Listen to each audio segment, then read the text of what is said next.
So, what do we have today? We're going to be talking about chaos, crises, and the troubled mind of Donald Trump.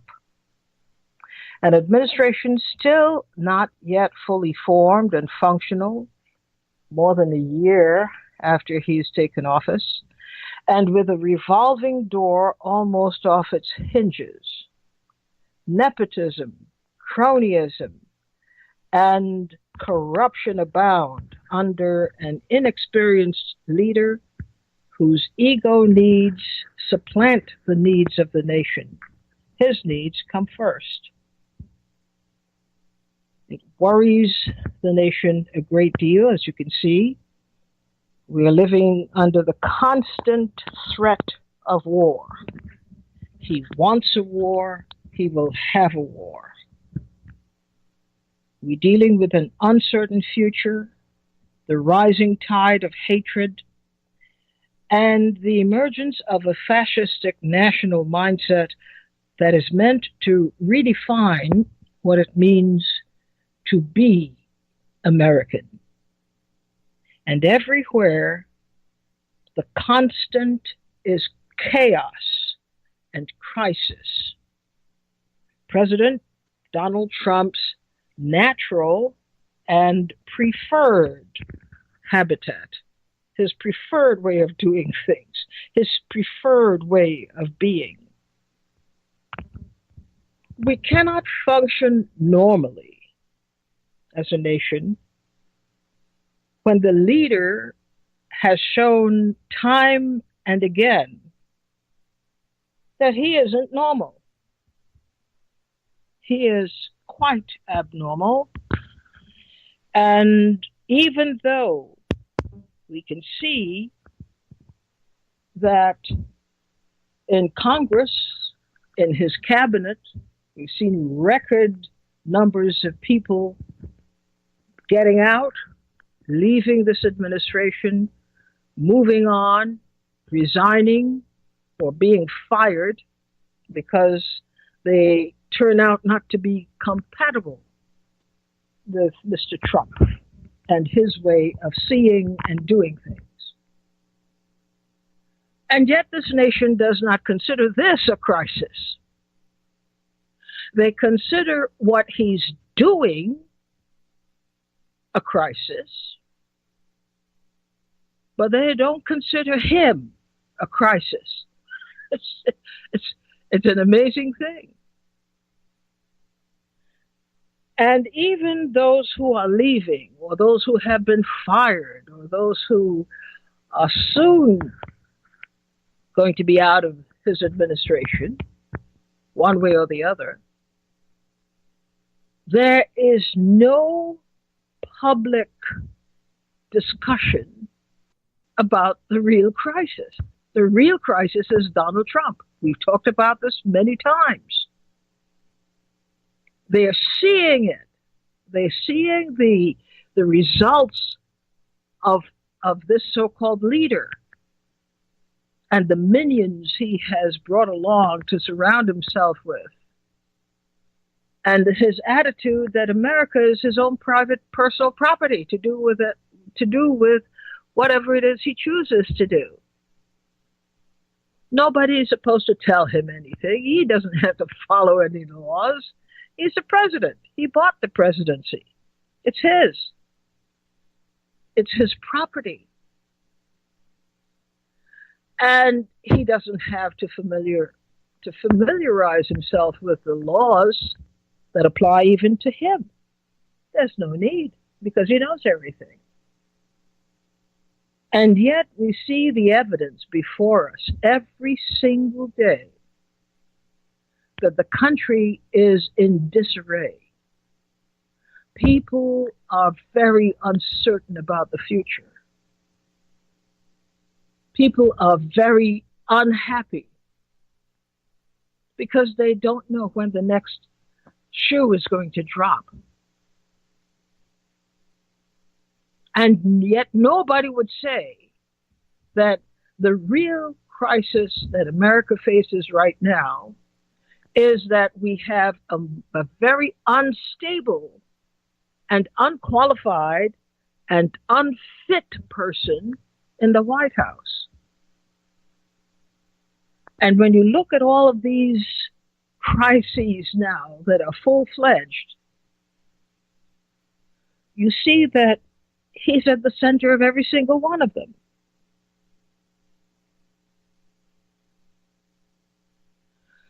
So are we going to continue to pretend that there isn't an unstable man in the White House?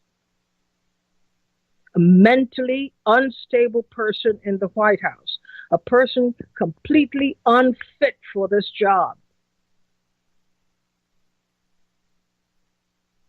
And that some kind of a committee, some kind of action needs to be taken to openly discuss this question. This is, in fact, the constitutional crisis that the country is facing.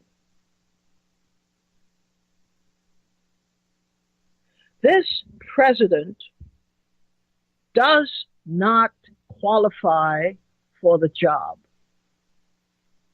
not intellectually, not psychologically, not experientially. In no way is he fit. And in order to make himself comfortable, he has brought on people. He has surrounded himself with people who won't challenge him and who don't have the integrity to step up to the plate and say, hey, folks, don't say I didn't tell you, but this country is in really bad hands. The Congress is acting as if it doesn't know anything. It can't see anything, it doesn't know anything, therefore it does nothing. And we hear the silly refrains as if all you have to do, as Maxine Waters would have us do, is just say, impeach 45, impeach 45. That's not how this is done. There's a serious effort to be undertaken here, I think, especially by members of Congress, who should raise publicly the question and deal with it publicly. The country is in the hands of an unfit president. I mean, we were supposed to be already at war in Syria again. And today he's promising that there will be so many bombs and so forth.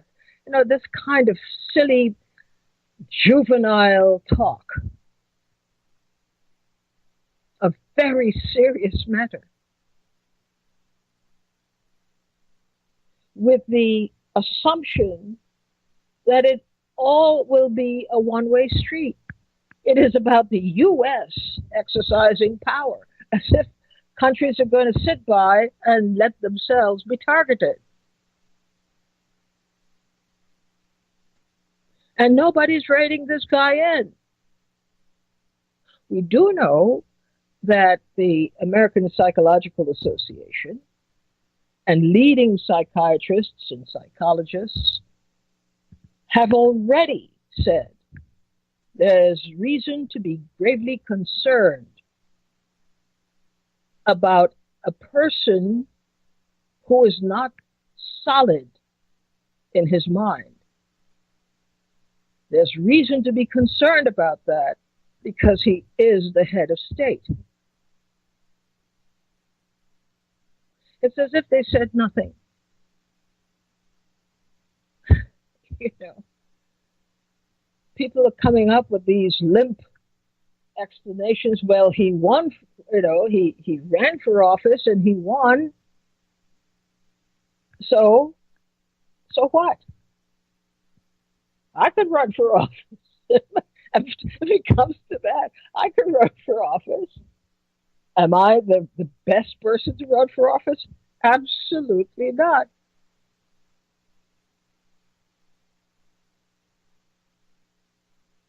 But we are not seeing in Congress, particularly, and even in the media, this question about the mental acuity of the president has just not been the center of attention or discussion. And yet we're getting so many hints every single day. So many wrongs are being committed for which he is singularly and solely responsible. He's taking us all down with him, and he feels entitled to do that. So are we going to have an open discussion about the crisis this country is in? Because our head of state, his head ain't right. It's not right. And yes, he looks like he looks like he's well. But you and I know from the things that Trump says and the things that he does, we really ought to be concerned. Because the kinds of errors he is making, these things are not easily reversible. And in some cases, they're not reversible at all. And he seems to delight. It seems like he goes to bed thinking, what mischief can I make tomorrow so that I can draw attention to myself as the hard-nosed, hard-lined new president who is just not taking this lily-livered approach to governing anymore. This is a crisis. Now, when a guy tells you, and this person is the head, the chief, our chief person, our commander-in-chief of the United States, is publicly saying, not just to us, but to the rest of the world, you better expect just a whole bunch of missiles coming to you. He has declared war. He actually has declared war all by himself.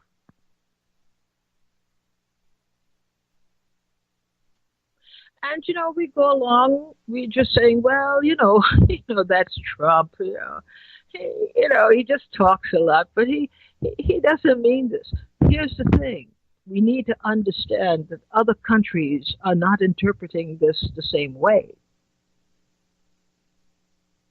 The president has declared war. This is not the first time. He has vowed to bomb Syria. And life goes on in the United States. He has declared war. He does not have the authority, the constitutional authority to singularly declare war. That's not how it goes. He wakes up in the morning and he feels like, hey, let's have a war. So he declares war. After all, he's Donald Trump. And a mealy-mouthed Congress sits by and allows this to happen, and nobody is sounding the alarm here. That we have a renegade president, a president who's out of control, a president who doesn't even understand the minimal things that he ought to understand about the Constitution and his powers and rights. He can't declare war. Congress does that. But he has declared war.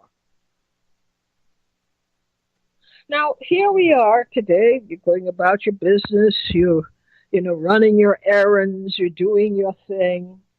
And the last thing you're thinking is that the president has declared war on a country, precipitating other reactions like that of Russia. Russia now says, you do anything, we coming after you. When it's a very simple thing to begin with. You need a sane mind who understands how the Constitution works. Nobody apparently has schooled him about that. And then secondly, you cannot blame countries if they should decide to take what we politely call preemptive action. Because you have said you're coming to kill us. You're coming to bomb our country. You did it before. Remember the mother of all bombs? So we have every reason to believe that you mean what you say. So if you're declaring war, you have declared war, you have pronounced that the missiles are coming, we will take you at your word. And now we will take preemptive action, at least we have that option now, because you have declared war. We have the option now to take whatever action we believe is necessary to protect ourselves and defend ourselves. You see how craziness breeds craziness. And today, the newspapers are not really particularly perturbed about this. The television stations, they're not reporting this, that we are at war. We don't see any action in Congress that says, wait a minute, Mr. President, shut up. You don't know what you're talking about. You can't do that. This is not how the country is run.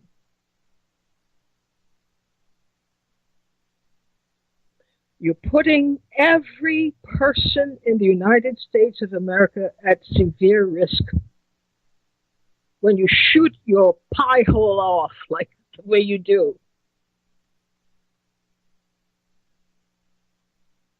And nobody's concerned. It's just Donald Trump. Well, you know he lies a lot, so it's possible he doesn't mean what he says when he says that the missiles are coming. Absolutely. He has declared war. No question about it. And still people are saying he's sane. He's a legitimate president. You know, he won.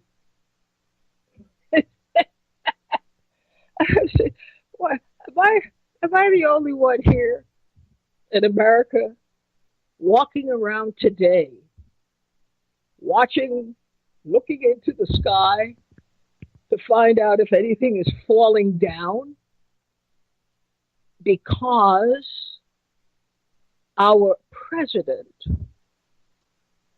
has declared war? And life is just going on.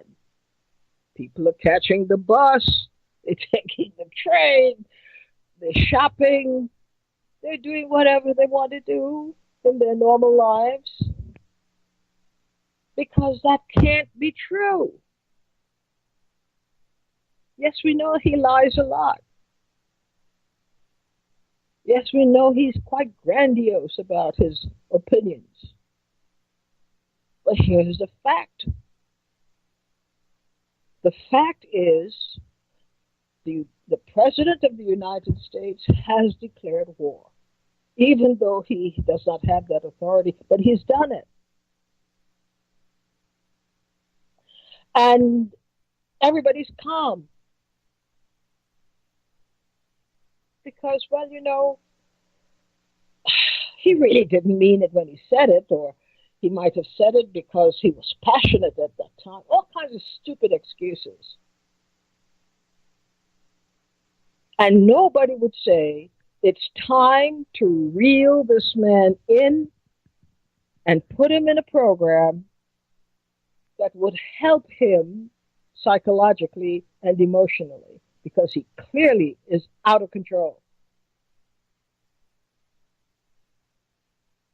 Imagine that. All of America today, I think I'm the only one flabbergasted today. All of America is just calm, doing their thing. They're so numb. They're numbed out by this president's in Congress and just insupportable conduct.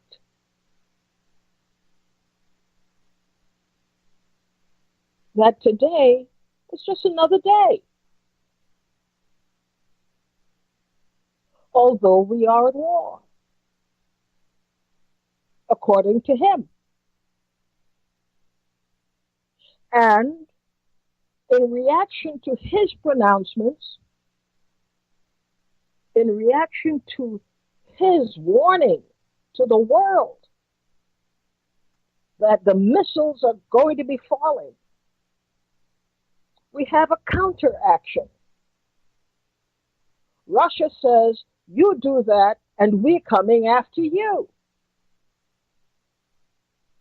And all of the millions and millions of people in all of these countries who will be directly affected by it, we have no say. And we should have a Congress that should have called a meeting since Friday, because he's been muttering about missiles being directed at certain cities in Syria. They gave him all weekend to further, enhance his plan, his war plan. We didn't hear a peep out of Congress. We haven't heard anybody say, all right, enough is enough already.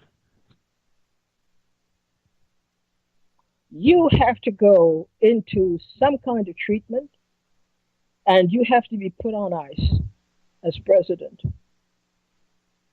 We can't have you starting wars with your mouth. We can't have you running around just saying things in your head. You're really confronting the enemy. Everybody understands that you are a person in need of serious and deep psychological treatment. I've been saying this since the beginning. You may recall the first thing I said about Donald Trump was, there's something wrong with that man. There's something wrong with him. And people pretended, and they looked away.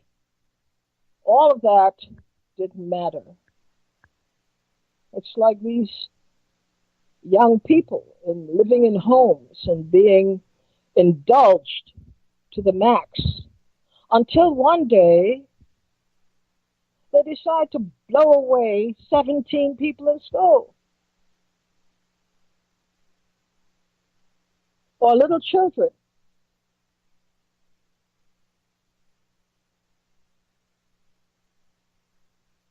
The hints are there, the clues are there. The obvious reaction should be call some kind of a meeting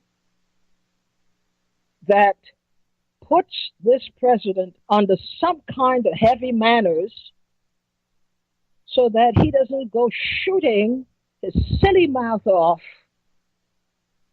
and courting global disaster with his mouth.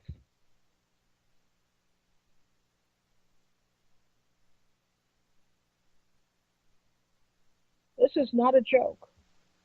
And even if people in the United States think, well, it's just Donald being Donald, that's not the way the rest of the world would be thinking. The rest of the world is not thinking, well, it's just Donald being Donald. The rest of the world is thinking there will be planes flying over our town or our village, and our children will be dead. Which, of course, is exactly what Trump wants. The idea of fear. He rules by fear. Look at the power I have. Just because I say something, people are reacting and getting all jittery. But let the record reflect that this is not the first time we have had threats. It's just like one of these mass killers. They say things and people just bat it away.